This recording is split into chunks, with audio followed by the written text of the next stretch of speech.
Welcome to this video that will go over the instructions for the first assignment of this class, and I call it Assignment 02 Part A because it is associated primarily with the second module and covers the first weeks of lecture notebooks there, which were Parts A and Part B, but we're primarily focusing on lists, so it's primarily covering the Part A lecture notebook. We'll have plenty of time to get used to NumPy arrays later, which was the topic of the Part B notebook. So the first problem, we look at different lists of integers and we look at the len function, which is short for length. You should look up documentation for many of the functions that are used here if you're not familiar with them. Again, Google or your favorite search engine is your best friend for learning about a lot of things about Python. And I highly recommend to bookmark the official documentation to look for that. So the first problem has multiple parts. It has part A, B, and in fact, most of these problems have multiple parts. Actually, problem 2 does not, but problem 3 has multiple parts, and problem 4 has multiple things to fill in. So anyway, let's look at problem 1. What am I asking you to do? You need to add useful and succinct comments to each line of the code cell below where a list is generated. So wherever a list is generated, like here, you need to have a code comment. So say what is going on. You don't write this. You write what's going on. You might have to run the code first. Here's another place where a list is generated, and another one, and another one. And I'm casting the range as a list. You might need to go look back at the lecture notebook to remember how this was working and what's going on. So I'll just run this because you can run it for yourself, and you can see the outputs of what these lists are. And then you need to add, again, your code comments at each line of the code where a list is generated. That's the first line of the instruction. And it should be useful. It should say what's happening, but it should be succinct. You shouldn't write a paragraph. Use the markdown cell following the code to fully explain and summarize the outputs from the code. You may want to include a link to documentation on the range function. I highly recommend that. I would also recommend using a list. So in this markdown cell, open it up. You can just simply delete that if you like. I'm just telling you where your explanation goes to highlight it. But now you should maybe create a list to say, the list 1 is generated by using the range function and something. I'm not going to say everything for you here because it's for you to do. I'm just explaining. You can create a list of items to say what was going on here, or maybe just simply explain how each list was generated using the range function and how the range function was used. What does that 1 mean? What does that first entry mean? What does this entry mean? What does that entry mean? I talk about it in the lecture notebook in the video for that, but you should go ahead and summarize this for yourself, because writing this down for yourself and putting it into your own words is going to help you understand things much more than me just telling you to make your own list. Now, you are certainly encouraged to add and edit things to these problems as you see fit. You should answer the core problem, but you could add your own piece. You could add a markdown cell and say, my own exploration. And I won't necessarily grade it. I'll look at it and can give you some feedback if it looks good or bad or you've got off track. And you might then, have questions I am interested in. And then you might ask yourself some questions. And then you might explore it in code cells. These are the things related to that problem 1. I highly encourage you to do that. You might see, can I make a list of the following type with the following entries? Good things for you to do. That's why I say this should not take 6 hours to complete to follow all this, but I'm including time in there to not just complete, but also for you to explore, to read documentation, try examples that you see when you read the documentation. Now, after problem 1a and problem 1b, I ask you to explore how the len, the length function, works by running the code cells below. Now, while I don't say explicitly to do this here, I again suggest maybe writing a code comment here or there if you find it useful. And you're supposed to interpret the results. So the first step is just run this. So I'm going to assume you ran it, and then what you need to do is interpret the results in a markdown cell that follows. You may also want to, and I highly encourage you, to link to the documentation on the len function, the official documentation. Because this, after all, this assignment, while it is graded, it's also meant to be a useful resource for you to look back at to understand things in the future or to review. So your explanation again goes here, and you can again delete this and just summarize your findings and your explanation of what the len, also called the length function, does and how it's working on these lists to produce these results, why it's producing those results. Problem 2 describes a list of lists. So you run this code cell below to make a my list, which takes those first 4 lists and creates entries into a list. And so it then has in order the first, second, third, and fourth list 1, 2, 3, and 4 as the first, second, third, and fourth components of my list. And then I'm asking you to do the following 3 things. Use print commands to print my lists and also the components of it, such as my list. The first component of it, remember Python indexing starts at 0. This would be the third component because there's a 2 there. Try using the print command to print all of the different components of it. Compute the length of my list using that length function and print the output. You should see what it is. Use a mixture of code comments as well as this markdown cell here where your explanation goes to explain these results. What are you seeing? What is going on? Does the length of my list make sense to you? Problem 3, manipulating list and a brief note on the dot convention for functions. So this was also covered in the Part B lecture notebook. So you may want to refer to more on lists for this problem as well. So I provide a link here to describing more on lists, and there you'll notice that there's some functions using the dot convention that we covered in the Part B notebook. That is part of the second week of lecture notebooks for this course. So lists are actually objects that have certain functions attached to them that allow you to easily manipulate the list object.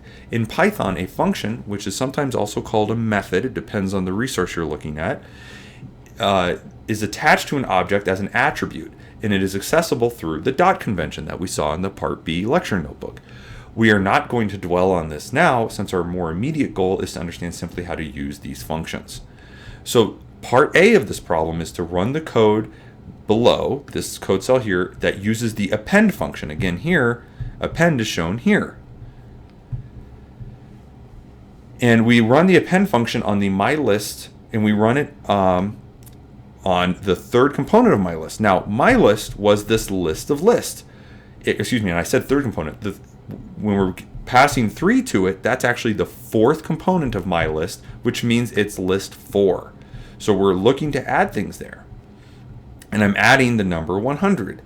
You should then use the print command to print out both my list 3 and list underscore 4. You should print those in this cell. Use this cell to print those results. And then interpret what's going on in the markdown cell. Explain what you're seeing. Problem 3b. Run this code cell below. You'll notice I'm using a reverse, an append, and then a reverse command again. Run the code, look at the printed outputs, which are printing the my list 3 and list 4, which is what I was asking you to do here as well. And then you need to interpret what's going on here. And again, you might find this documentation that has append, remove, count, there's the reverse, there's all sorts of things that are described with list here. Problem 3c, run the code below. So run this code and then interpret what is happening in the markdown cell following the code. Create a new code cell to show how to simplify the code in part B using the insert function. So this is the more complicated part of the problem. The first part, running the code cell, I assume you can do. You have to do that in order to interpret what is happening in this markdown cell. But then you need to create a new code cell. So you'll create a new one right there after the markdown cell is where I'd recommend doing it. And then you need to show how to do what was done here. You need to show how you could have done it more simply using the insert function. All right. Problem 3D. Try to run the code below and interpret the error message in the markdown cell following the code. So following this command here, when you go to run this will produce an error. You need to read the error message and interpret the error message. Your explanation for the error message goes in that markdown cell. 3E, run this code cell below and explain how this resolves the error message from 3D in the markdown cell following the code. So if you have difficulty interpreting this error message, you might find that if you run this code cell first, or excuse me, you run this one, get the error, then run this again, and then you might be able to use this code cell and the outputs of it to help you explain why you had the error here and then how this fixes it. And your explanation for how this fixes it goes in this markdown cell. In 3F, here we seek to address the difference between append and extend. They seem similar, but they're actually different. So you are to run the two code cells below and interpret the results in the following markdown cell. In your explanation, you should also explain scenarios where we may want to use extend instead of append, and vice versa, meaning where you'd want to use append instead of extend. Think of some scenarios where that might be true. You may want to relate extend to a list arithmetic operation from the lecture, and my hint to you is to think about concatenation. Your explanation and including the description of the scenarios should go here. Problem 4 seeks to address what enumerate does to a list. So we have seen the range function, and it is useful for creating lists. It is also useful when we start working with loops, which we will do relatively soon in this course. The enumerate function, on the other hand, and if you notice when you scroll over it, I provide, of course, a link to the documentation. The enumerate function is also useful for creating lists of tuples from other lists. Now, a tuple was a data type from part A that I mentioned but did not show. You are now going to see tuples here. Your job is to run the code cells below. So I provide multiple code cells below. And you'll notice that I am using the enumerate. And much like the range function to create a list, I then cast the output as a list. So your job is to run this and explain the results that follow. What is the enumerate function doing? And explain what these outputs are that you're seeing. And so I also have a list of strings here, and I'm enumerating them here. I'm enumerating, and I have some sort of starting command here, and I'm describing a different starting command here. So you need to explain what was going on with all of those. In problem 5, we study the zip function.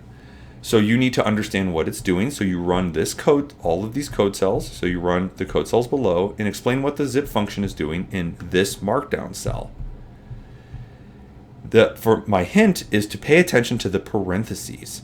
You may also print out more information and try to create your own simpler example to figure out what zip is doing. And you will probably want to look up the documentation for zip as well. I didn't provide the link here. Again, you should get used to searching for these things when you need to find out more. So look at the zip and try to understand what was going on with this, and look at perhaps my code comments as well. And then problem 6, what's happening? I provide a link to a somewhat silly video here. It's not meant to be scary. You need to run the code cell below, which looks at what is happening, and explain what is happening in the markdown cell that follows. And then the final problem, problem 7, is introduction to a dictionary or a dict type. You run the code cells below, and you may even want to create some other code cells to experiment. Again, I really encourage experimentation. Use code comments and the markdown cell. So you should add code comments to what I have here. And have the markdown cell to discuss the different ways we can construct a dictionary and how the components of a dictionary are accessed. You may again want to read up a little bit more about dicts online, but see if you can figure it out by running this code cells and experimenting, and then also looking things up online. This is how we learn a lot of stuff in Python, because there's no way we can cover everything, and when we encounter something we're not sure of, you play around a little bit, you try your own things, you look at other people's code, and then ultimately do some search online. So that's it. That's this assignment. I hope it doesn't take 6 hours, but it might, including all the experimentation and thinking about things. But it's the only thing you have to do for week 3 in the class. So I want your full focus and attention to be on doing as deep a dive as you can into the material of these that is presented in these problems. So thanks for listening. I hope this was helpful in getting you started and oriented on what you should do for this assignment.